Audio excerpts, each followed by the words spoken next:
Oh, nagpayong akong anak. Regalo, ma'am. Smile daw. Ano, ma'am? Sige daw, pagkimbot daw.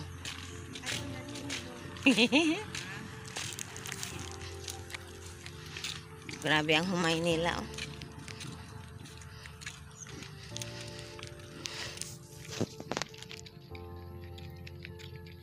Hindot kilang humay te, oh.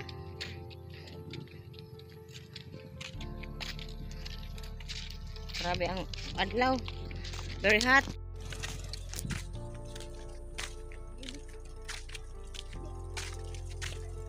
Sa mga nako dong, asi daw, asi na daw.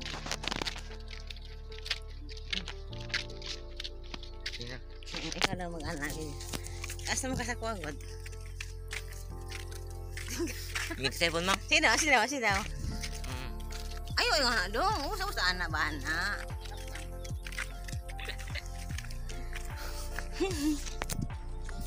Ay. Ulam ka? Mura ba siya tigwanti? Mura ba siya mura ba kag mabughat, no? Mabalik siya. Wala sa kahurot kanina palit sa tanggali upan na.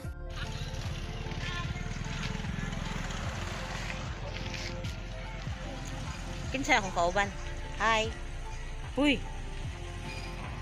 Huy. Huy. Huy. Gabasa ka? Ha? Setan. Huy.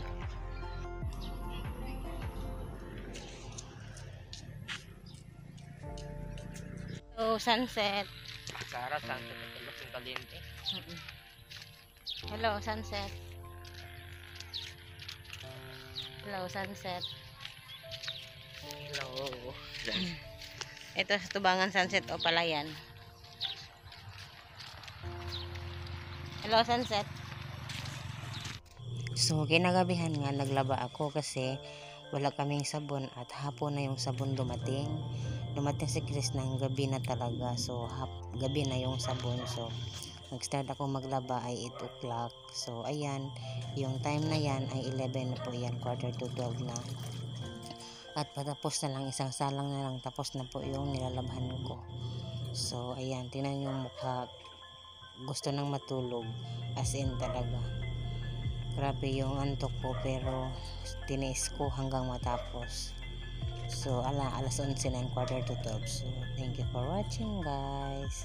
Tulog na sila. Ako lang mag-isang naggising at may ginagawa. So, lahat ng kwet bahay tulog na.